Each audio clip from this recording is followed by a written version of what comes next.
Hotman Paris mengungkap alasan Ferry Irawan melakukan KDRT hingga membuat sang istri, Vena Melinda, luka di bagian hidung dan mengucurkan darah. Menurut Hotman, semua karena permintaan Ferry untuk melakukan hubungan intim yang tak bisa dipenuhi Vena Melinda. Menurut Hotman Paris, Vena Melinda sudah tidak nyaman dengan pernikahannya sejak beberapa bulan terakhir. Atas kejadian KDRT ini, Ibunda Verrel Bramasta ini pun bakal mengajukan gugatan cerai. Sebelumnya, Hotman Paris mengatakan kalau polisi menambahkan pasal untuk menjerat Ferry Irawan. Sebelumnya, polisi menjerat Ferry Irawan dengan pasal 44 ayat 4 tentang KDRT dengan ancaman 4 bulan penjara. Namun kini, pasal tersebut ditambahkan menjadi pasal 44 ayat 1 dengan ancaman penjara 5 tahun dan denda 15 juta rupiah.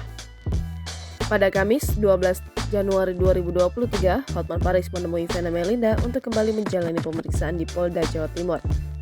Hingga kini Vena sendiri masih dirawat di sebuah rumah sakit di Surabaya. Sementara itu Ferry Irawan hingga saat ini statusnya masih sebagai saksi terlapor. Hal itu lantaran Ferry baru sekali menjalani pemeriksaan. Ketika diminta menjalani pemeriksaan tambahan, dia mengaku sakit di bagian lambung.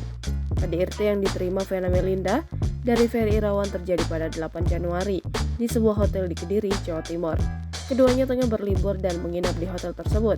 Saat melapor ke polisi, Vena salah satunya membawa bukti handuk yang sudah berlumuran darah.